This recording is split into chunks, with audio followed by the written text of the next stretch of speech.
নিজের বলার মতো একটা গল্পের আজকের আয়োজন থেকে আপনাদেরকে স্বাগত জানাচ্ছি। আমি ইকবাল বাহার।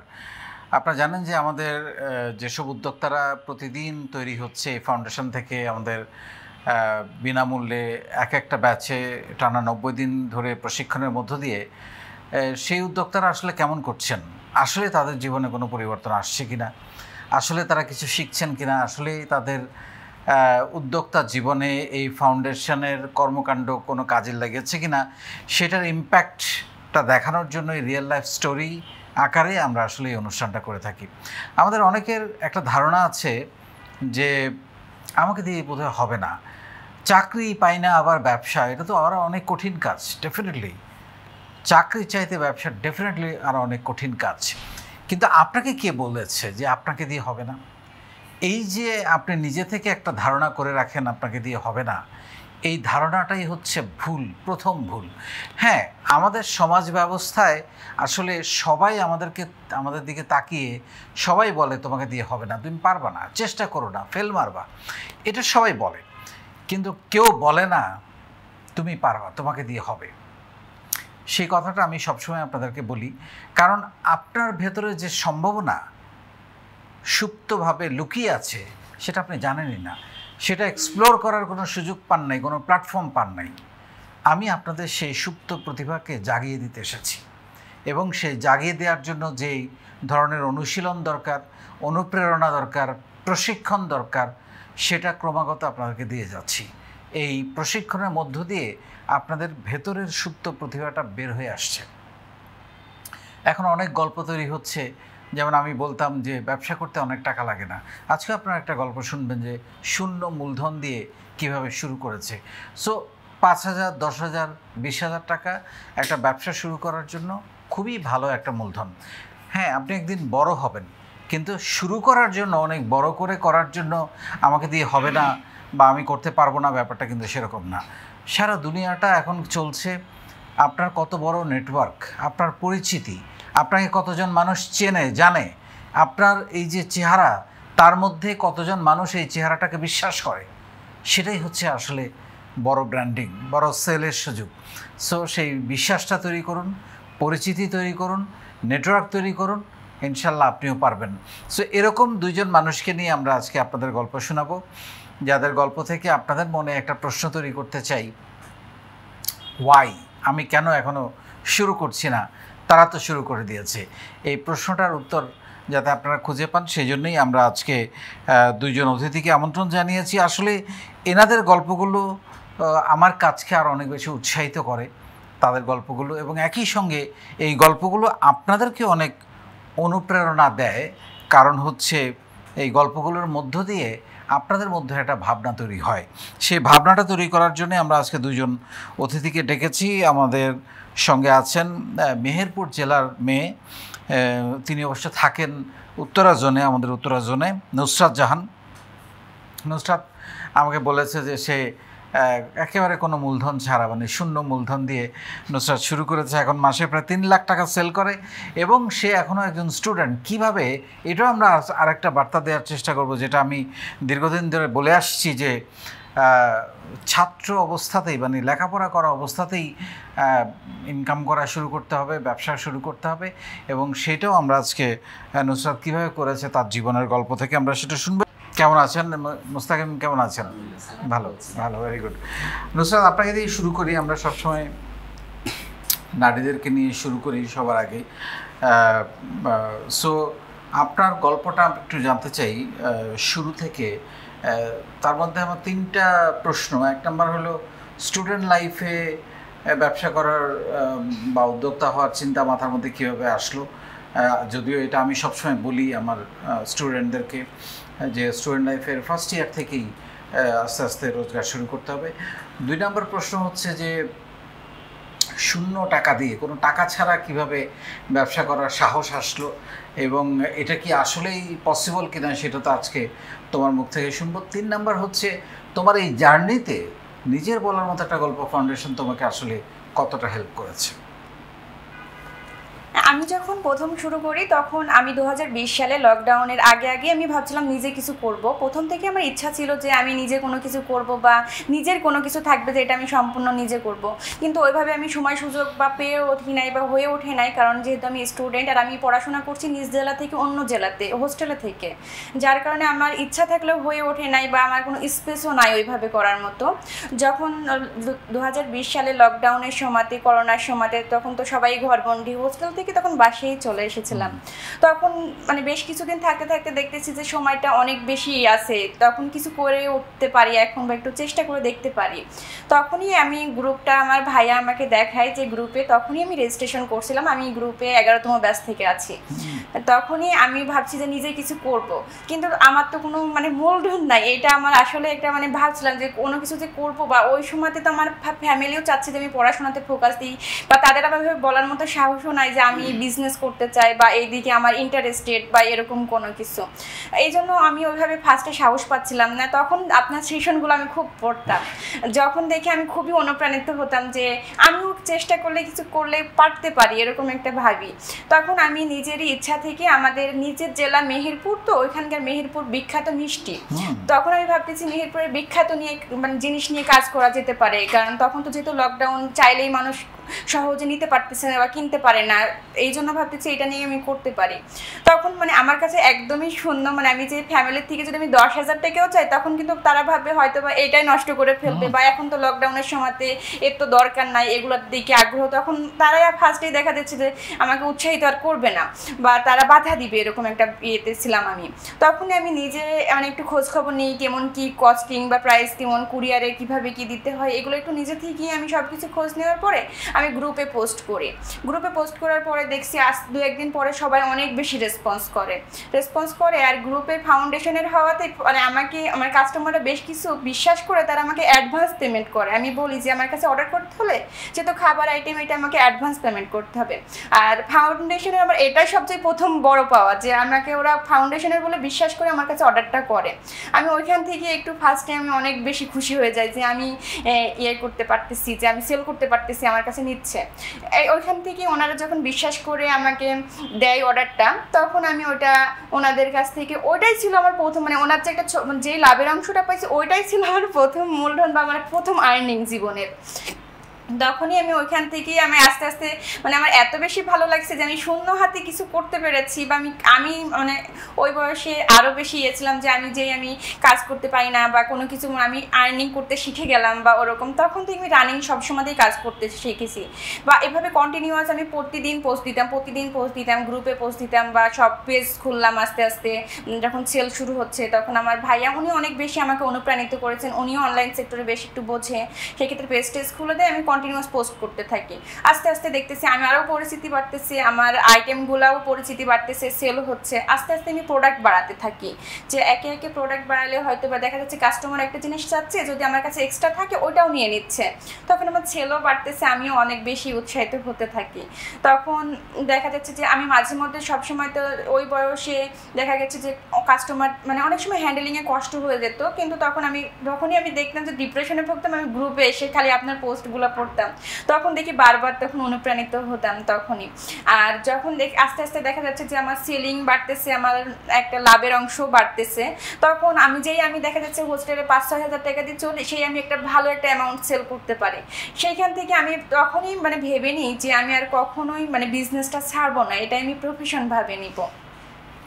3 লাখ টাকা এখন মাসে সেল করো তুমি বলছিলে, রাইট? জি স্যার।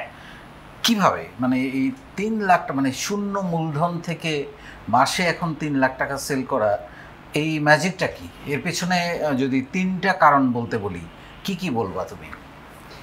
আমি প্রথম বলবো যে ধৈর্য এবং পরিশ্রম দিয়ে আমি এগিয়ে গেছি। অনেক বাধা বিপত্তি আসে, সেই ক্ষেত্রে দেখা যাচ্ছে আস্তে আস্তে আমার পরিচিতি বাড়াইছি, ব্র্যান্ডিং বাড়াইছি, বা মানুষের সাথে কথা বলার স্কিলটা ডেভেলপ করছি। আমি সবসময় আমি মনে পড়ে না আমি বিজনেস জগতে আসার পরে মানে লকডাউন থেকে এই 5 বছর আমি কখনো মানে গ্যাপ দিয়েছি, আমি 7 দিন কখনো কনসিস্টেন্ট হ্যাঁ রানিং কন্টিনিউ সবসময় চালিয়ে রেখেছি। কারণ লকডাউন যখন খুলে যায় তখন তো করোনাকালীন শেষ হয়ে আমি আবার হোস্টেলে শিফট করেছি, তখনও দেখা গেছে যে আমি অনেক কষ্ট হলেও কন্টিনিউ করেছি। তাই লেগে থাকলে ইনশাল্লাহ হবে। এবং তুমি একটা ব্যাপক পরিচিতি তৈরি করেছো সেটা আজকেও টের পাওয়া গেল। বিশাল বাহিনী নিয়ে তুমি এখানে আসছো দেখলাম। তো ফাউন্ডেশন থেকে তুমি যদি মোটা দাগে 3টা পয়েন্ট বলো যে কোন 3টা জিনিস আসলে তোমাকে এই আজকের জায়গায় আসতে ব্যাপকভাবে সাহায্য করেছে? এখানে আমি সবচেয়ে ভালো যে পরিচিতি বৃদ্ধির সবচেয়ে আমি বেশি পরিচিতি পেয়েছি যে ভিডিও সেশন আসার পরে, কি যেটা আমি আগে একদমই কথা বলতে পারতাম না। আমি একটু থামাই, তোমার কথা শুনে কিন্তু আমি মুগ্ধ। মানে এটা কি এই ভিডিও সেশন করেই?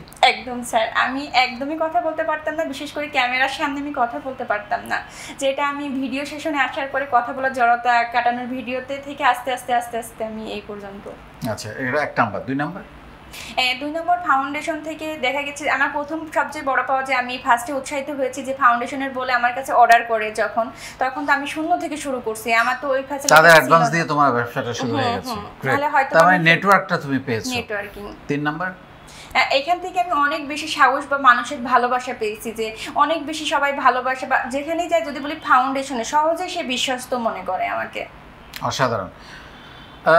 তোমার কোনো কষ্টের কথা মনে পড়ে এই জার্নিতে, 5 বছরের জার্নিতে? হ্যাঁ, 5 বছরের জার্নিতে অনেক সময় ভেঙে পড়েছি বা অনেক সময় সবচেয়ে কষ্টের মুহূর্ত ছিল যখন আমি আবার আমি কখনোই ভাবি নাই যে আমি এই পর্যন্ত আসতে পারবো।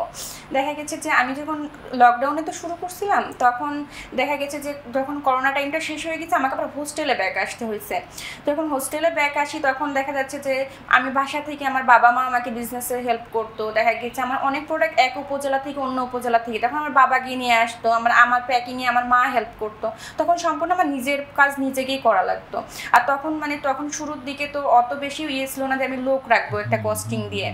তখন আমি হোস্টেলে যখন চলে আসি তখন দেখা যাচ্ছে যে হোস্টেলে আসার পরে আমার ফ্রেন্ডরা অনেক বেশি হিউমিলেট করতো, তখন তারা অনেক বেশি আমার ভালো হচ্ছে কাজ করতাম। পরে আমি আস্তে আস্তে বিভিন্ন প্রোডাক্ট বাড়াই। দেখা যাচ্ছে যে আমাদের মেহেরপুর জেলায় বিখ্যাত কুমড়া বড়ি, যেটা দেখা যাচ্ছে যে তখন আমি রাস্তা দিয়ে যাচ্ছি, তারা আমাকে বলতো, এরকমও বলেছে যে দেখ রাস্তা দিয়ে যাচ্ছে বিশ্বস্ত কুমড়া বড়ি ব্যবসায়ী, এরকমভাবে কথা বলতো, যেগুলো তখন অনেক এখন ভালো লাগে বা হাসি পাই, কিন্তু তখন অনেক বেশি আঘাত পাইতাম।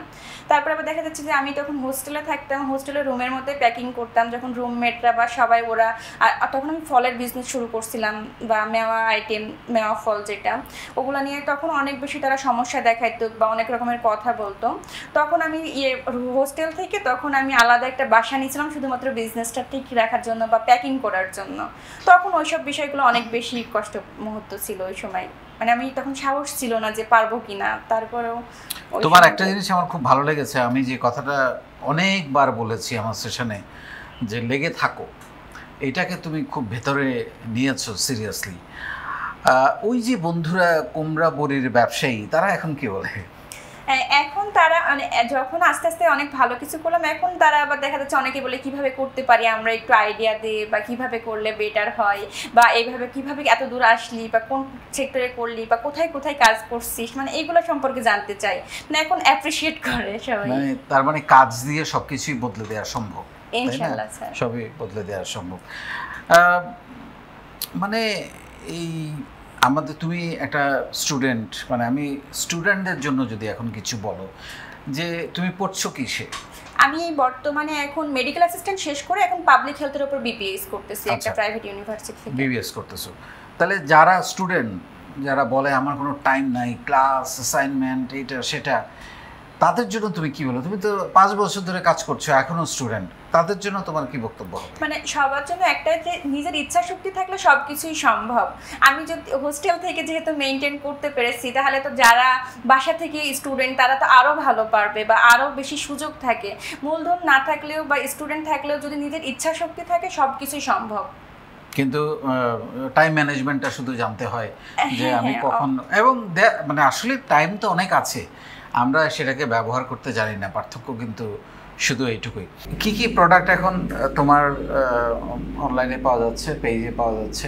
হ্যাঁ, বর্তমানে আমার খাবার আইটেম আছে, যেমন আমসত্ত্ব, তিলের নাড়ু, নারিকেল নাড়ু, বিভিন্ন প্রকার আচার, যেমন আচার আইটেম সবকিছু আমাদের কাছে আছে।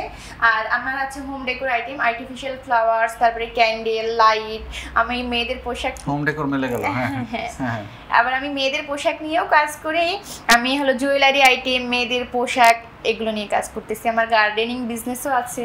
সবচেয়ে ভালো চলে কোনটা, ভালো সেল হয় কোনটা? বর্তমানে আমার খাবার আইটেম এবং হোম ডেকোর আইটেম। খাবার আইটেম, হোম ডেকোর আইটেম বেশি সেল হচ্ছে, অসাধারণ।